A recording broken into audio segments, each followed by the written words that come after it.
नमस्कार दोस्तों, आप सभी का स्वागत है हमारे यूट्यूब चैनल में। और आज हम आपके लिए लेके आए हैं राजभाषा हिंदी पर वीडियो। तो आप सभी से रिक्वेस्ट है कि वीडियो को पूरा देखें। और वीडियो को शुरू करने से पहले कि कुछ एक फ्रेंड्स के कमेंट्स आ रहे थे कि वीडियो को थोड़ा सा स्पीड में बनाएं।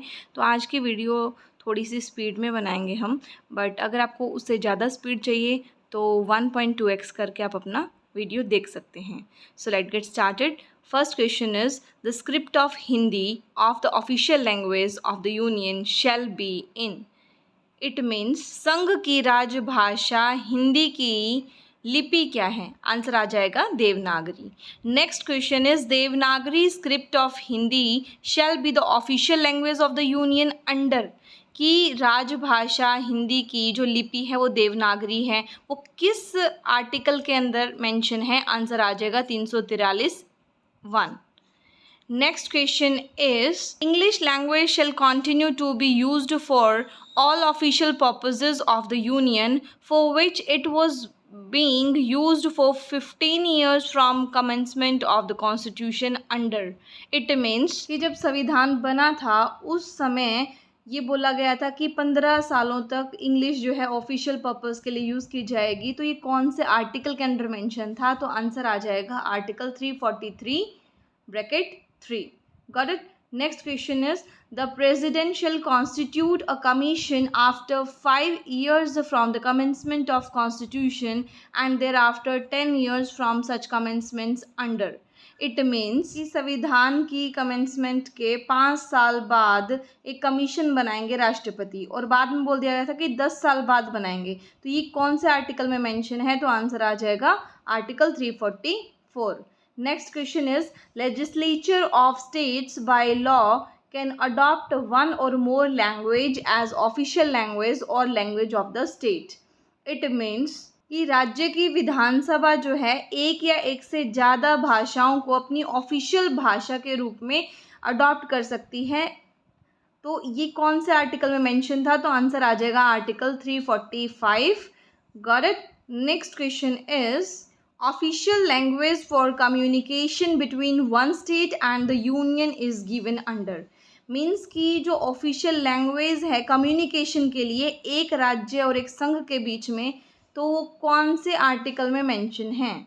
आंसर आ जाएगा आर्टिकल 346 में. Next question is, special provision relating to language spoken by a section of the population of a state is given under.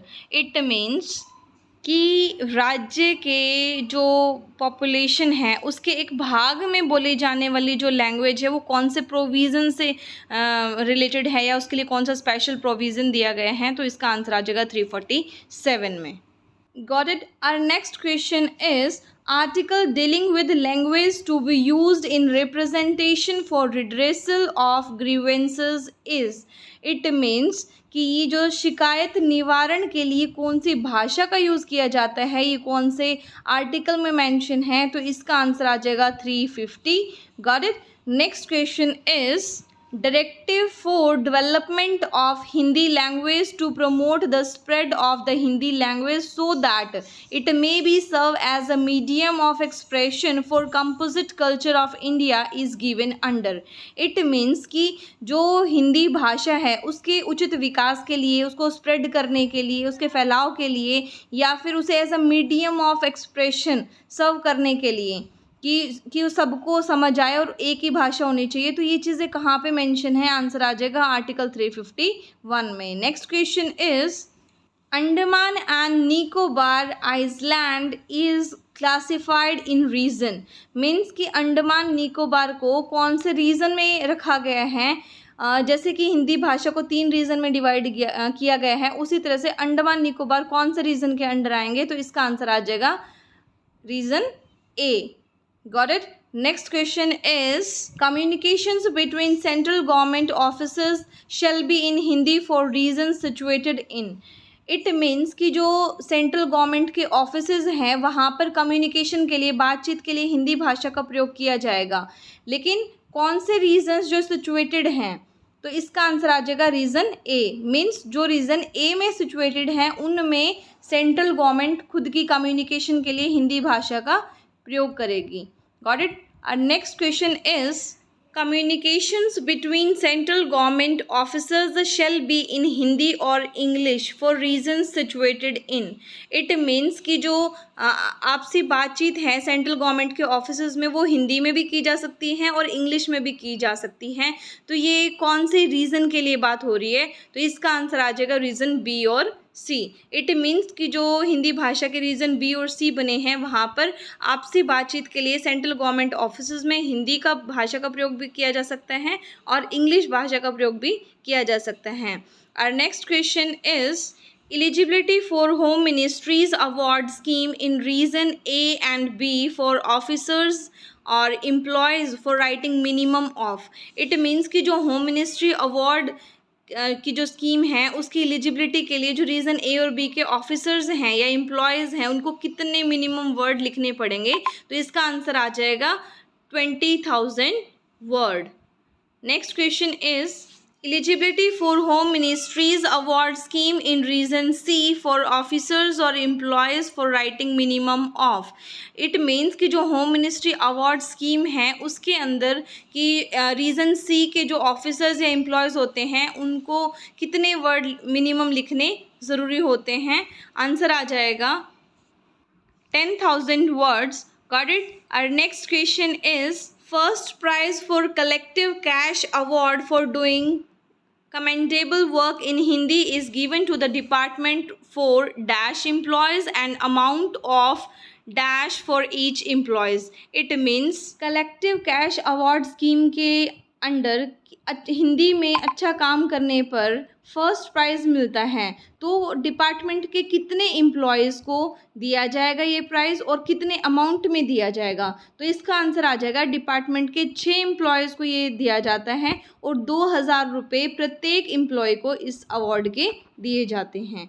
Got it? Our next question is, second prize for collective cash award for doing commendable work in Hindi is given to the department for dash employees and amount of dash for each employees. It means कि जो collective cash award scheme है उसमें हिंदी में अच्छा काम करने पर second prize में कितना एम्प्लॉयज़ को प्राइज़ दिया जाता है और कितने अमाउंट में दिया जाता है?